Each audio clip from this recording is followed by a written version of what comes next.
You want some bad news, Michael?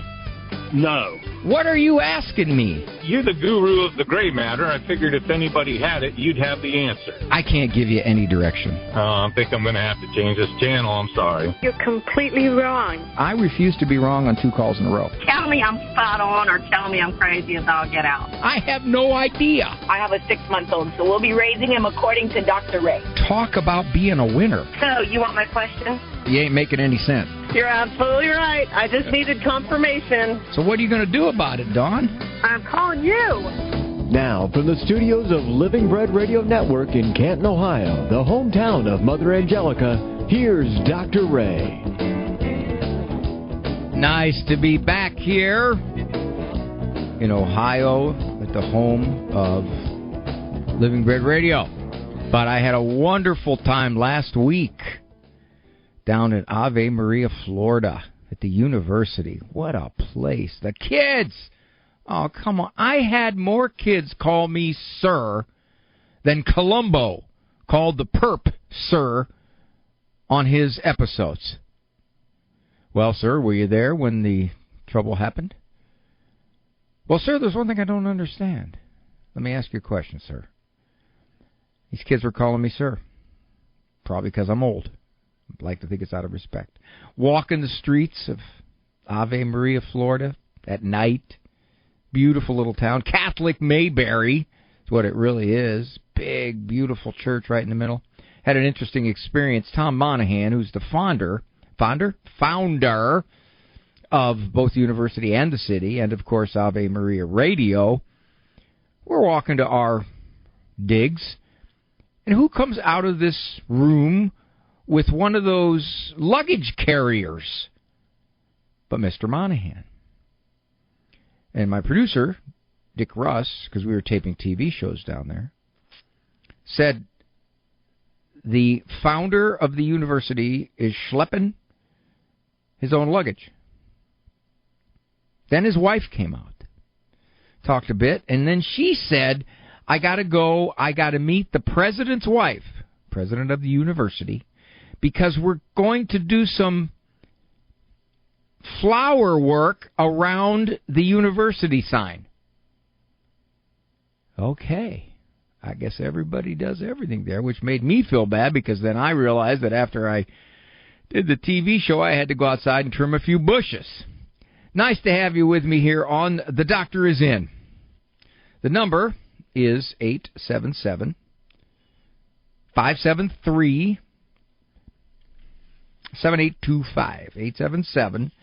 877-57 if you would like to call in with a question or comment about something that matters to you in your life.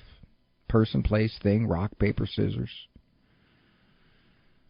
Something that perplexes you or frustrates you or doesn't do any of those things. It just is, it's there. It's in your life in existence. And you've been living with it for 29 years. And you're thinking to yourself, well, I've done everything I can do for 29 years. Let's see what this guy has to say.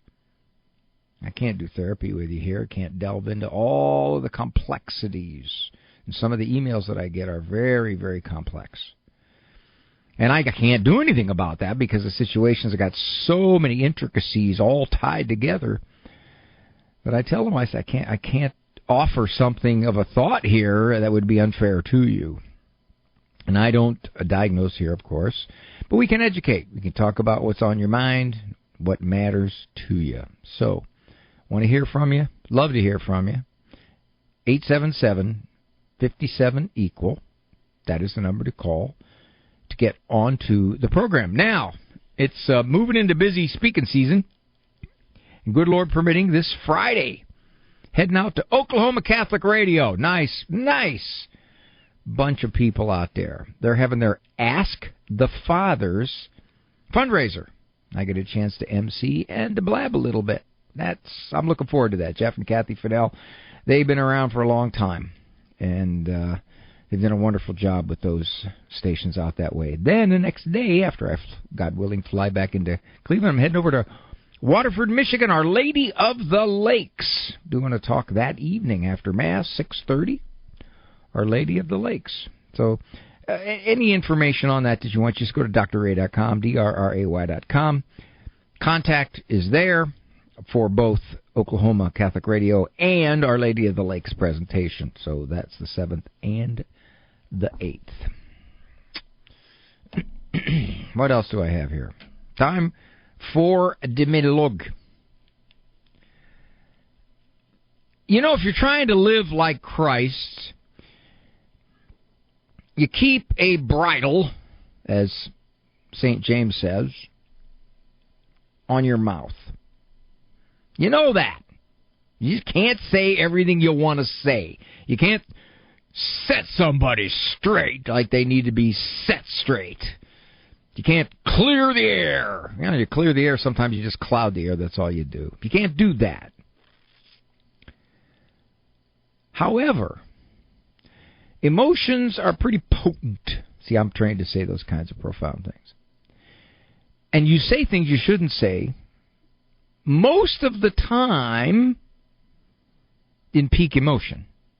I know I do. If I'm going to say something I regret, 90+% of the time, it is when the emotions are surging, and then out come the words before I realize that those emotions are doing the talking. When I've had time to ponder what I might say to someone about something, then I, in fact, probably don't say it. Because I realize, no, that's not going to do any good. They're going to get defensive, and it's just going to make it worse. And you've already talked to them about this before, and it didn't make any difference, and let it go, Louie. The lesson here is, when you most feel like saying it, don't say it. Oh, come on, Dr. Ray. That's what the emotions do. They make you say it. No, they don't. Emotions surge, but the surge doesn't last very long. It really doesn't. Probably 10, 15 seconds, maybe. The old count to 10. Well, that was sort of based upon physiology. You may not be able to totally control what comes out of your mouth when you're most angry or most upset or most hurt. But if you just clamp the mouth shut for 10 or 15 seconds, you're probably going to be able to control what comes out of your mouth because the emotion isn't as strong. Let's just do the numbers. Let's say that 1 second after somebody's saying something that really gets you, hurts, you think it's offensive, it's critical, unfair, whatever negative adjective you put on it. 1 second after that, the fire hits.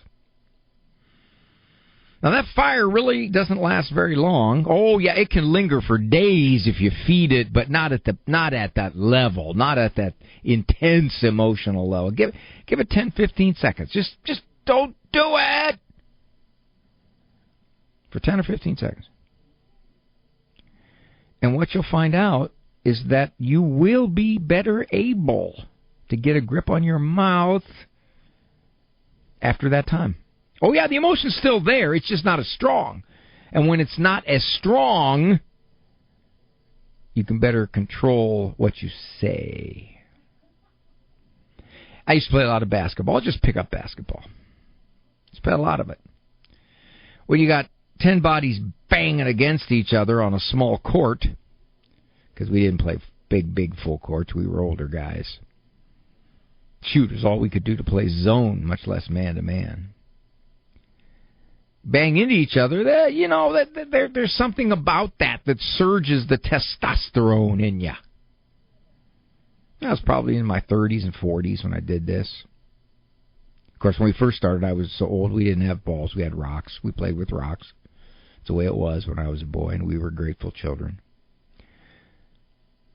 I learned when I'm feeling unfairly fouled, somebody pushes on you or elbows you, or slaps at the ball and gets half of your arm, and they don't call it because when you play pickup games, we play defense calls the foul. it would surge my emotions. I mean, you're already out there competitive. And if you could measure your testosterone, it's probably up. I learned that when I felt something like that, get out of the game. Just quietly. We always had 7 or 8 guys per team, so you could sub in and out. I would just go out. I didn't want to say or do anything because I could feel myself emotionally surging, and the next hit, the next push, the next elbow was going to make me say something. I learned that. I never had to apologize for what I didn't do. It's nice to remember that when you get the emotions telling you to talk. You never have to apologize for what you didn't say. 877-57-EQUAL. That's the number to call to get onto the program. 877-573-7825. Definitely want to talk to you. Come on. Give me a call. We got lines. Got a lot of them. This is Dr. Ray. The Wine Palace in Livonia is a proud sponsor of Ave Maria Radio. The Wine Palace is a family-owned business for over 60 years where customers come in for a great service. The 9,000 square foot store includes a humidor, specialty wine room, and a rare and collectible spirits room. We have the largest selection of spirits in the state at the most competitive prices. Ask for one of the brothers, Cliff or Kelly, and thank them for their strong support of Catholic Radio. Delivery is available. Please visit the Wine Palace at I-96 in Middlebelt or at winepalacemi.com. What makes you happy? Truly and completely happy. Not just for a day or a year.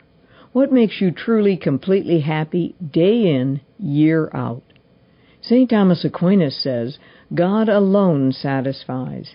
Each and every one of us in the human race desire happiness. Our Creator, God, implanted that desire in our spiritual DNA so that we would be drawn to Him alone who can completely fulfill that desire. The Beatitudes respond to that yearning for happiness, says the Catechism of the Catholic Church, because they reveal the ultimate end of human acts. God calls us to His own beatitude, characterized variously as the coming of the kingdom of God, the vision of God, the joy of the Lord, or entering into God's rest. This is Peggy Stanton, and this has been the Order of Malta's Minute with the Catechism. Maybe you've been hearing a lot about the need to make a spiritual communion while participating from home in a live-streamed or broadcast Mass. There's more to it than reciting the act of spiritual communion. We should begin by having sincere repentance for our sins and affirming our belief that Christ's death redeemed us. Next, we call to mind the spiritual gifts found in Christ's sacrifice and thank God earnestly for them. Now we are disposed to pray the traditional prayer of spiritual communion. Jesus, I embrace you and unite myself wholly to you.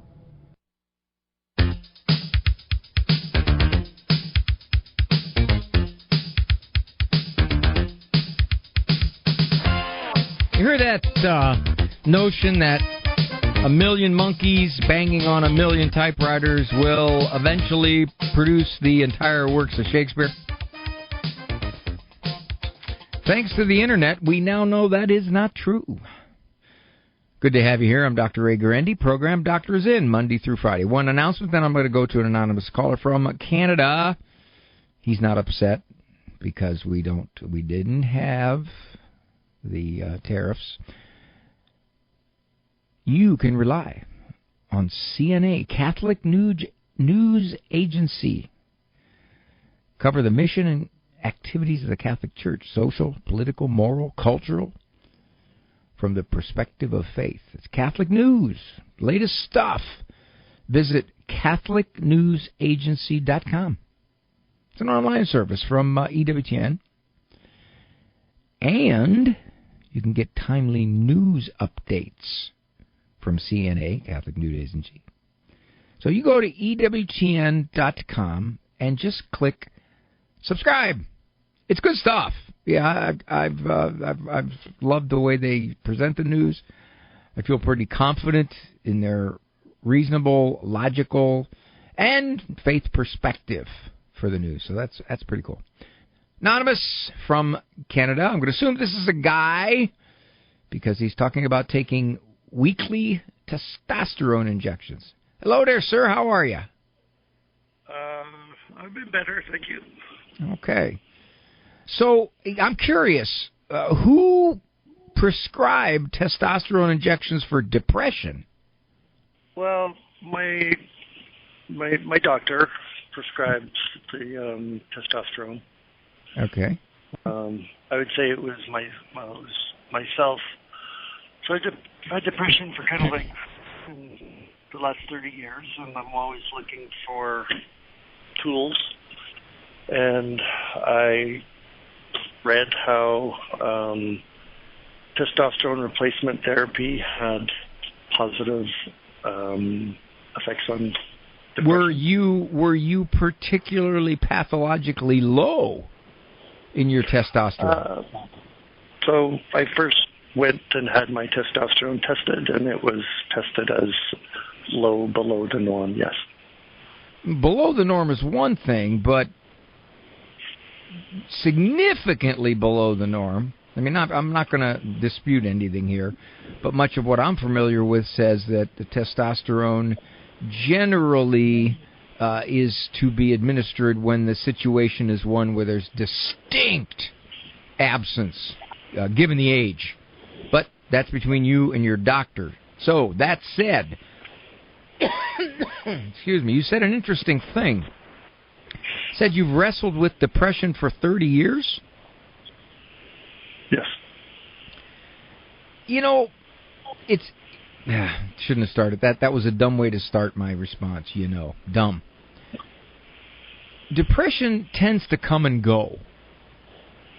There are times that you would not be as depressed as you otherwise were, say, 6 months ago.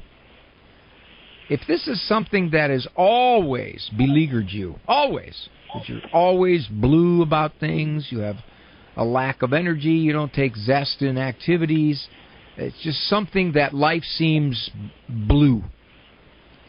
There's a decent chance... Go ahead, sir. Go ahead. I meant over the past 30 years, it's been an issue. It's gone up and down, and good times and bad times. So. Well, here's what you got to ask yourself. Is the up and down related to what's going on in your life at the time, or what you interpret about what's going on in your life at the time? Or is it random? In other words, you should be in a good mood, you should be decently content, but you're not. Random. Okay, then that's the case. So it sounds like then that this testosterone injection is another in a long line of medications that you have used to try to control the depression to minimal effect. Is that right? Been on and off of SSRIs. Okay. Done therapy of, right. exercise, relationships. Why does your wife think that these injections are affecting your personality? What has changed? So when we first got married, I had a low sex drive, and that was frustrating for her. Now my sex drive is stronger. I'm 56. She's 58. I'm going to ask you to be very careful about how you explain this, sir. We have families listening, and I know that Andrew's got his finger on the button there. So, is she saying you're becoming more aggressive? You're becoming nastier? You're becoming more emotional? What is it? Bring me up to date right now about your personality. Well, I'm wanting to have a closer relationship. Okay, so but then she doesn't like that? She sees it as a change. She's kind of finds it a change and finds it a lot, and she's sort of removed herself a bit. And oh, okay. So this is a marital thing. Yeah, we're in counseling for. Okay, well then, I'm glad you told me that, because it very, very dramatically limits what I can say. Since you're seeing a counselor, I'm not going to weigh in. Obviously, your counselor knows a lot more about the situation than I do, and your counselor's working with both of you on the effects of your treatment and what it's doing not only to your relationship but your closeness physically. So I'm going to leave it go at that, sir. I'd like to give you more, but at this point, probably not appropriate. Let's go to another anonymous caller from New York. Hello there, sir. Hey, good morning. Good morning, sir. I like the concept that you were covering, waiting 10 to 15 seconds when somebody's emotional before they blurt out. And I'm wondering if the same thing can be applied for somebody that might have ADD symptoms, ADHD, that includes disorganization, distractibility, impulsivity, and so on. You talking kid or adult? I would say both. Okay.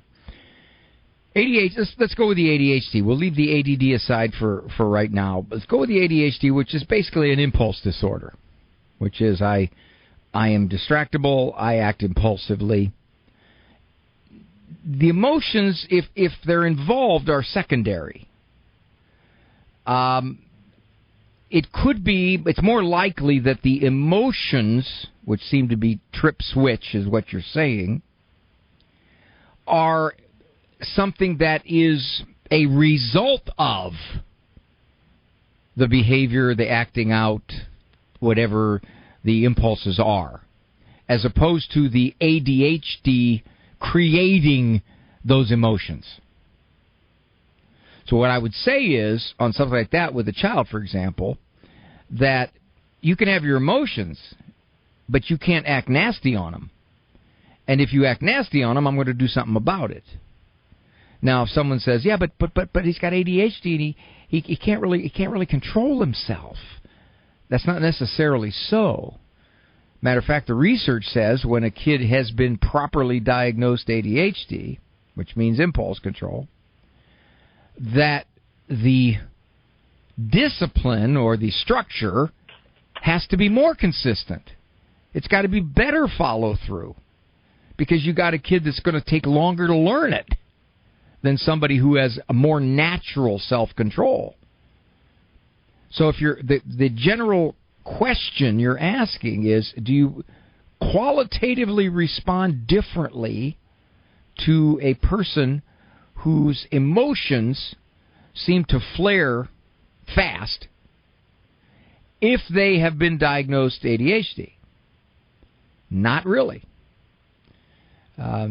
You respond more consistently, and you have to deal with whatever the personality damage is caused by the emotion.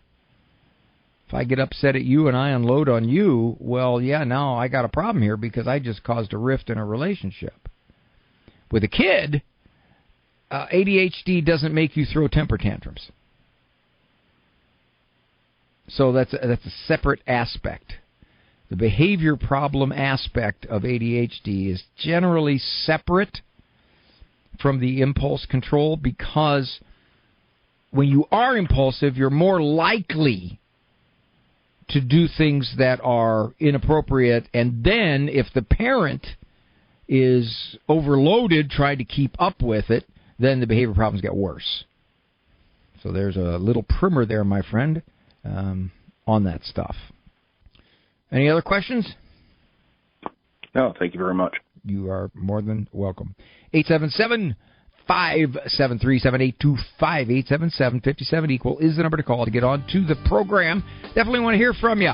Usually about the midpoint of the program. Some people say, well, I listened to this guy long enough. Maybe I'll give him a try.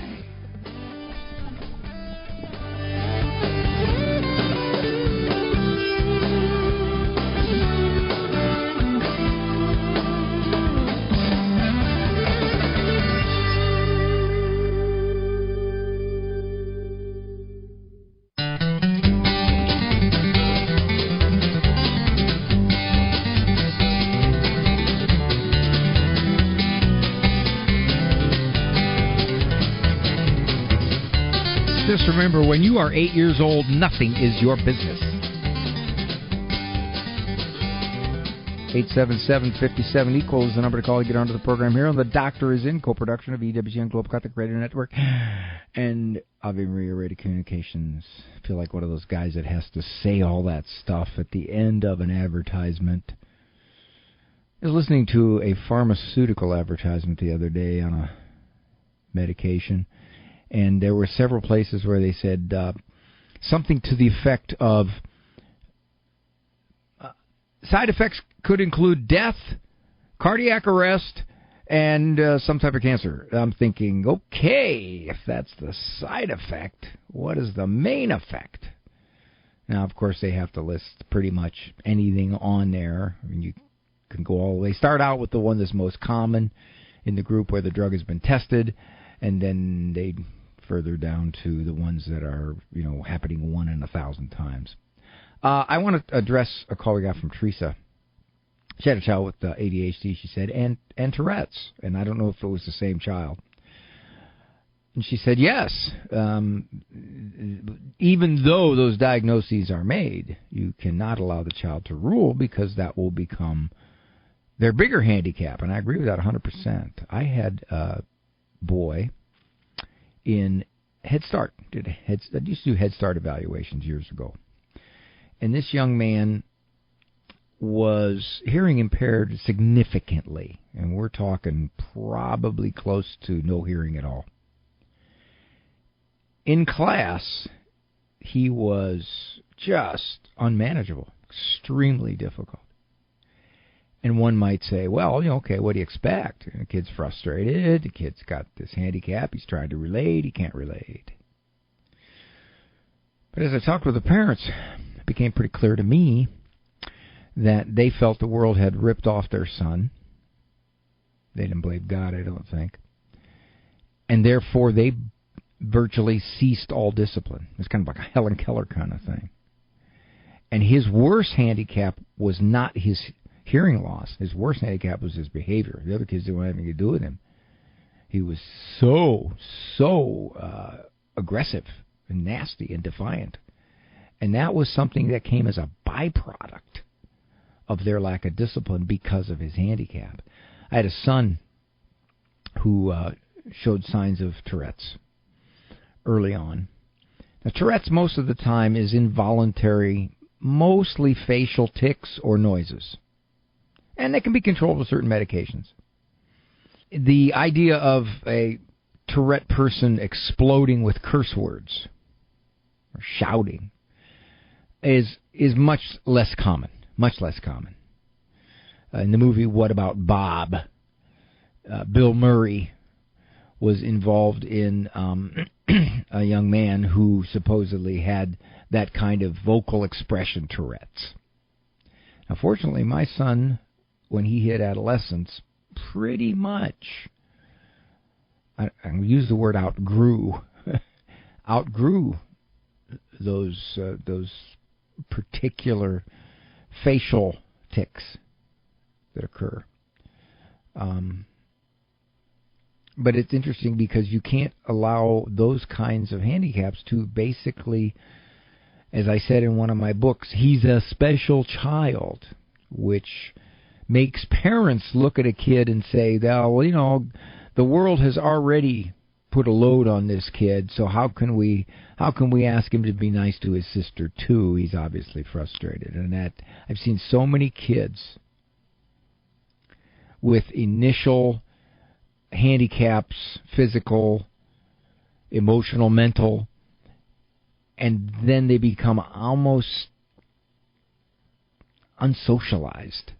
And that becomes their much larger handicap because people would relate to them much more appropriately if they themselves were not so difficult.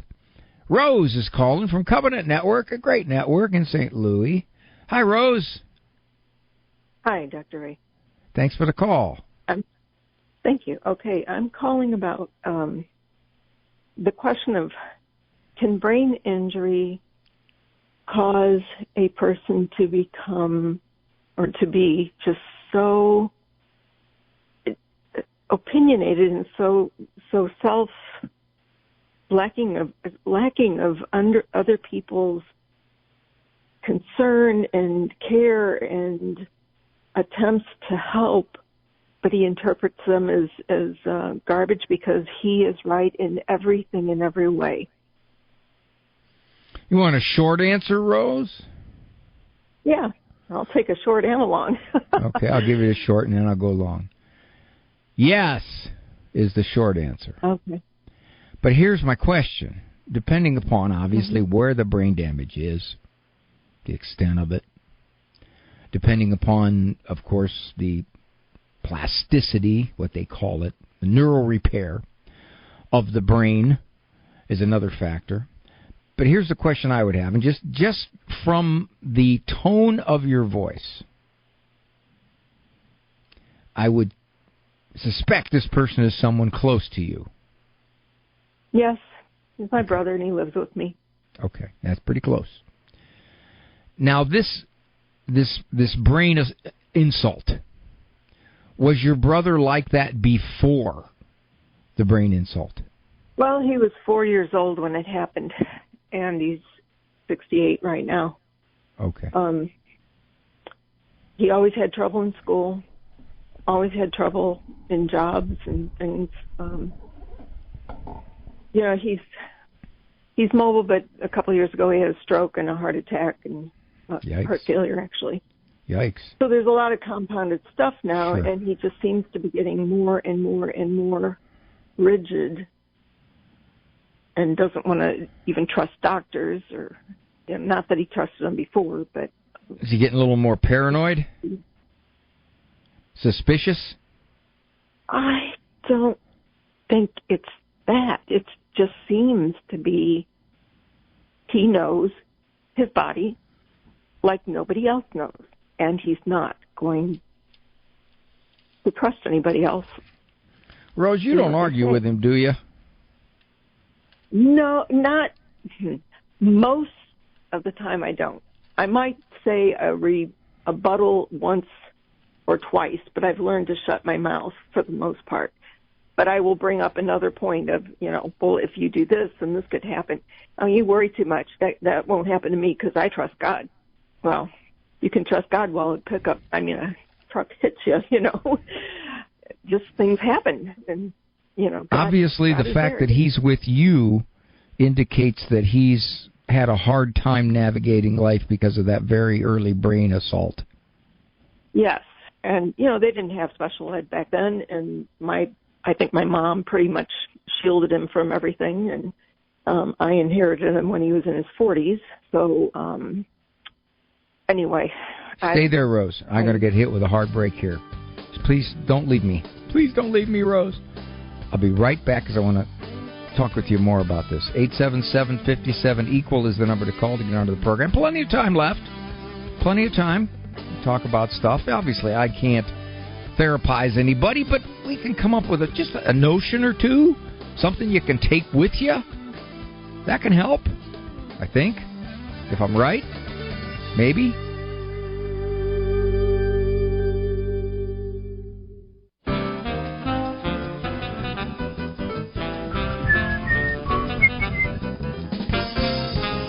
Brace yourself for psychological impact. Dr. Ray Guarendi here.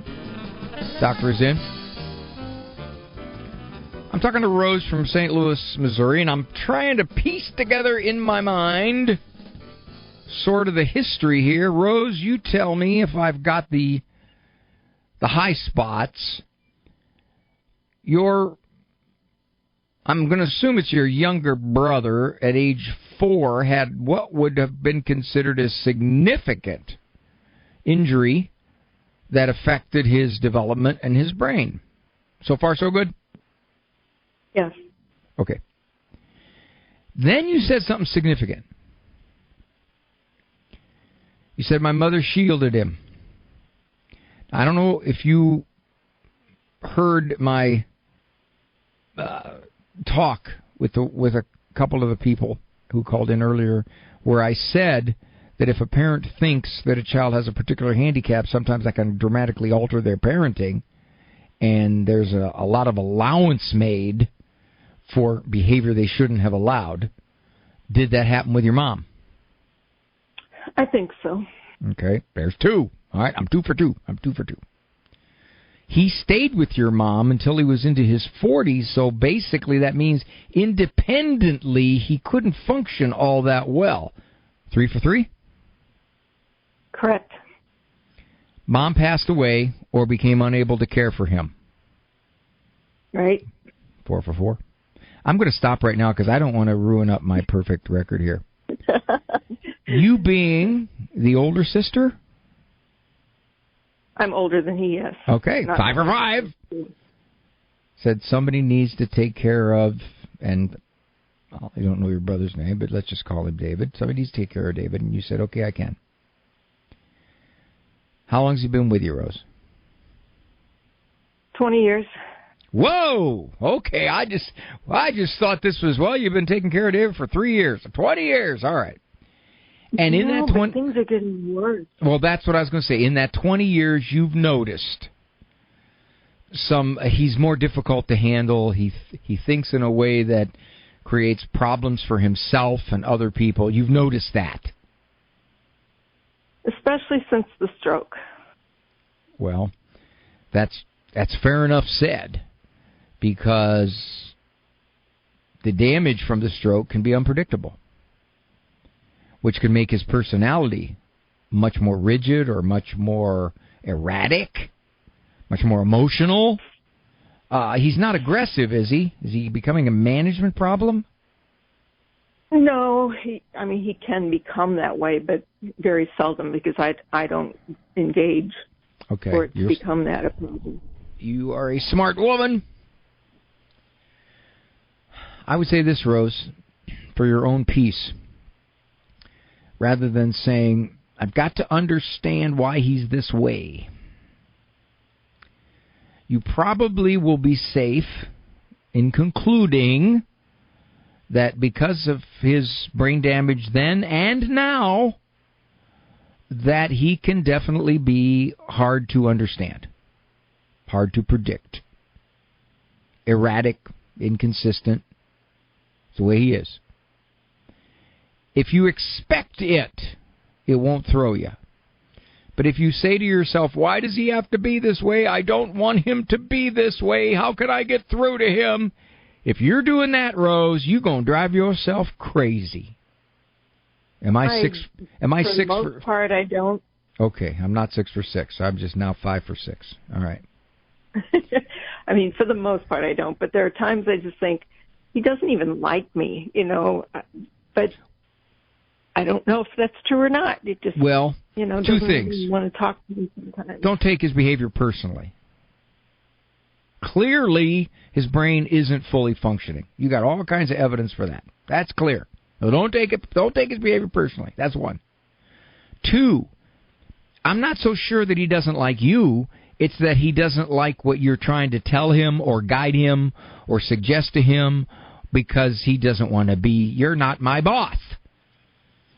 So that could be more of it than the fact that he doesn't like you. I mean, the brain damage has made him be a little more juvenile, correct? Yes. Sure. Here's the good news. I mean, you're probably wiping out all the time you'd have to be in purgatory for this one. You've taken care of your brother for 20 years. He's difficult. He is definitely unpredictable. Glad he's not violent or defiant. And you navigate with him. What an incredibly heroic thing. Unbelievable. Very few people could do that, Rose. But you're going to have to not upset yourself when he says ridiculous things, when he says, I don't want to go to the doctor, I know my body better than the doctors do, when he is irrational about something.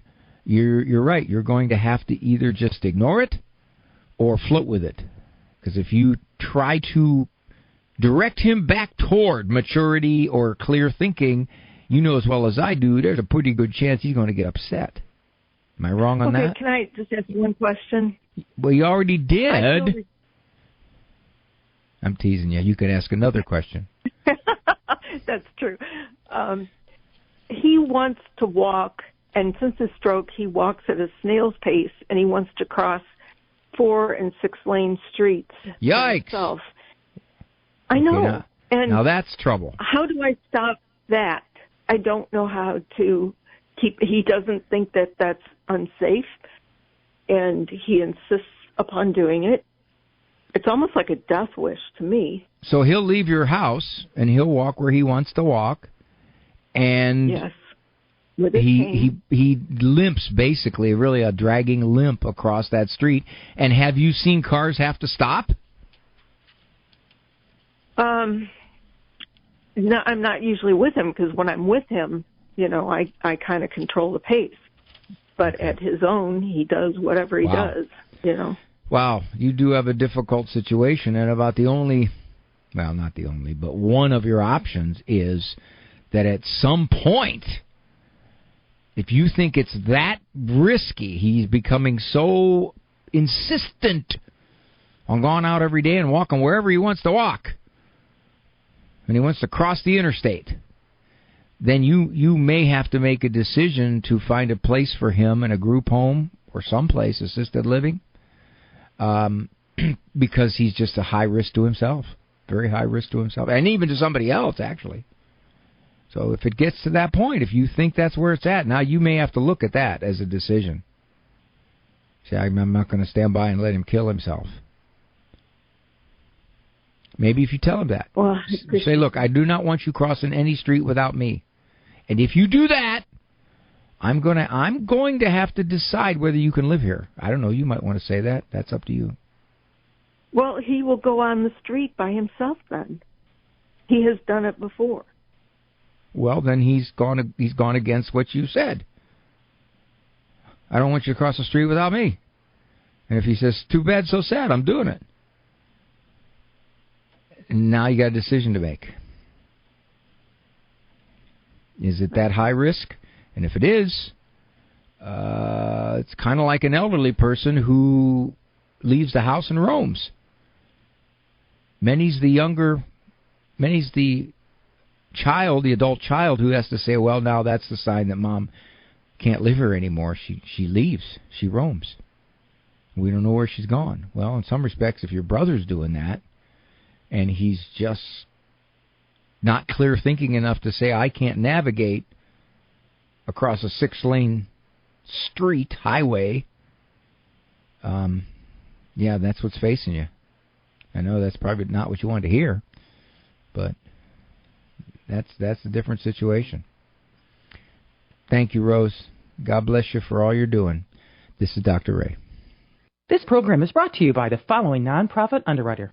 Are you longing to hear God's voice? Lord, Teach Me to Pray, the free Ignatian Prayer Series, will open your heart to His voice, to the peace you are seeking, and the only love that fulfills the human heart, Jesus.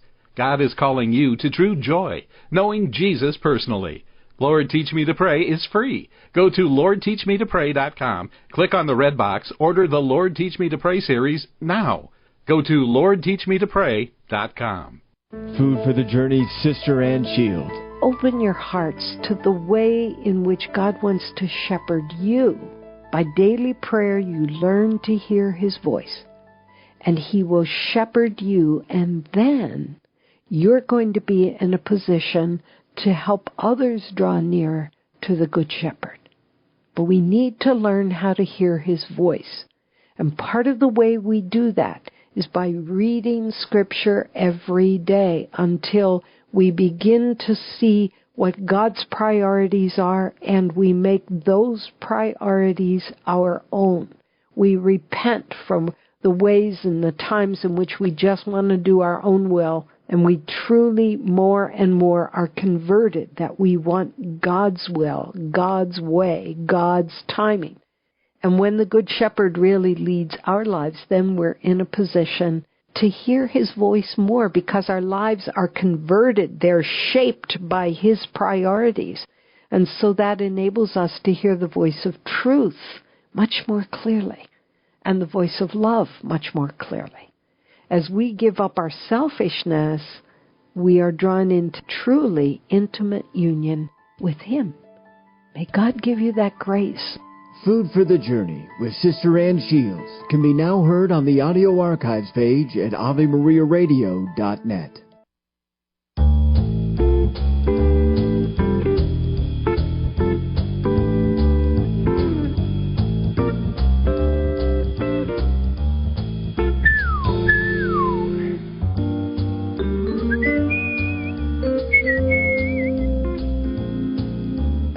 I used to listen to my mom whistle, and I thought, how does she do that? Do you ever think about that? If you can whistle, how is it? It's one thing to play an instrument and to know where you have to put your fingers to get the notes. But when you whistle, there is nothing to guide you other than just the position of your lips, your tongue. I think about this. How is it, for example, you would recognize this particular whistling song.